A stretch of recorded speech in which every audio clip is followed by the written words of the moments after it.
For more on Powell's impact on the U.S. and its foreign policy, we're joined by Bill Graham. He served as Canada's Minister of Foreign Affairs and subsequently Minister of National Defence during Colin Powell's tenure as U.S. Secretary of State. Mr. Graham is in Toronto.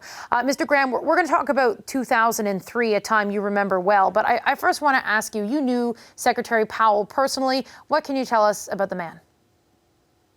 Well, Katie, I agree with everything Paul said about how people admired him. He was a person of great character, a lot of strength, and he acquired friendships and loyalty of people because he treated people with respect. I remember when we were disagreeing on the question of Iraq, where other people would get very violent. He just turned to me and he said, "Bill, you're a sovereign country. You'll make up your minds and you'll make up your decision." And he was always respectful, and I was always respectful with him. He just had a nature of making you feel comfortable with him. And I spent a lot of time with him because we worked on problems like Haiti, and we were in the G7 together and NATO together and also ASEAN. So we saw each other on a regular basis. And he was, as Paul said, a great leader and a pragmatist, I would say, rather than an ideologue, unlike many people in that administration. You mentioned it, Canada, when Canada made that choice not to join the U.S. in the invasion in Iraq. What can you tell us about the conversations you had with Secretary Powell at that time? Well, I remember the first conversation I had with him was in the fall, and I was down in Washington in his office, and we were discussing other matters, but this came up, and I said that I thought that it would be a terrible mistake because I didn't think that there was evidence there, and without a UN mandate, there wouldn't be the legality either. And he didn't really disagree with me at that time.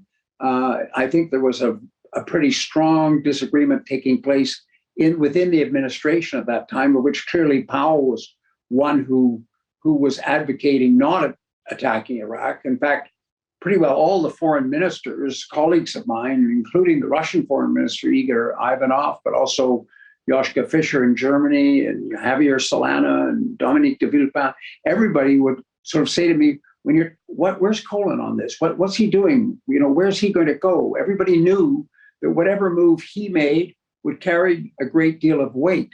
And that was the nature of the person and the nature of the position that he occupied. So we spent quite a bit of time together on quite a many files. And on this file, we had many conversations. I remember one of the last ones I had was when I called him to urge that more time be given to Mr. Heinbecker, our UN ambassador, who was working on a resolution which would give more time for Hans Blix, the weapons inspector, to conduct weapons inspections. And Colin said to me, he said, "No, this is just, we're losing time. We don't have any more time." So I said, in other words, you've decided the spring is coming and you've decided to go. And he said, yes, you can assume that that's the case. So, and of course, then after that, or around that time, was the time of his presentation to the UN, which, as Paul said, was quite remarkable at the time. The Iraqis, Paul quotes as saying that he lied. I would disagree with that. I don't think he lied. I had lunch with him when he came to Ottawa with George Bush at the end of the Bush administration.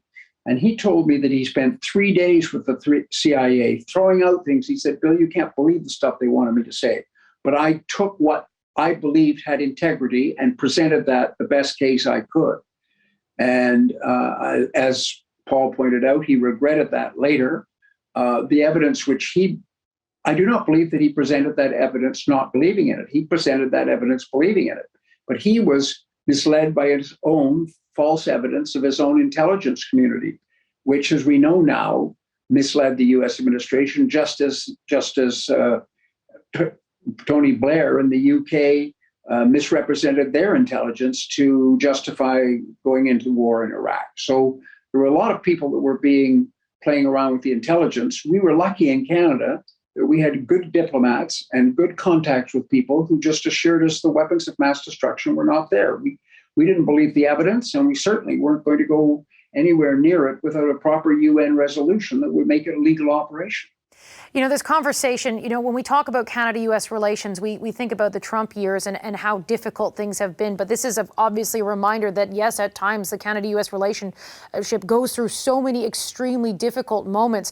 When you think about this time and you think back to then and the conversations you had with Secretary Powell, did you ever think, that there was going to be damage to the Canada-U.S. relationship that was not going to be able to be smoothed over or moved past? Well, we were concerned. Of course, we were concerned about that. And there was a lot of people in Canada who felt for that very reason we should be going with the U.S. And when you put it to them, but look, the evidence isn't there. They say the U.S. is our ally. We're the ally of the United States. We're dependent on them for the economy. We have to go. We don't have a choice. They've made the decision. We have to go. There were a lot of people in our own military who were of that view. And some of them would have dragged us off into the war if they hadn't been stopped. So there was a strong public opinion in this country in favor of going. You'll recall the National Post and a lot of the newspapers were very critical of the government for the position it took. So we knew that there would be consequences of saying no, but there was a way in which we did it, Katie. I mean, the French, Dominique de Villepin, made a very passionate speech at the UN, which was equally remarkable at the time of Cohen's. But it just was like blowing a trumpet in the ear of the Americans, and it aggravated them. We were very quiet. We just said, no, we're not coming.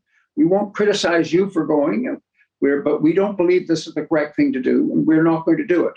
And when I spoke to business people in Chicago during this period, when I went there to talk to them to get the feeling of how Americans were reacting to Canada's reaction, they all said, you're not like France. Anyway, we have investments in Canada. We have relations with Canada. This will be fine. There was one area where we definitely did pay a price, and that was in the area of intelligence. There was a great deal of animosity in Washington in some circles because we didn't go.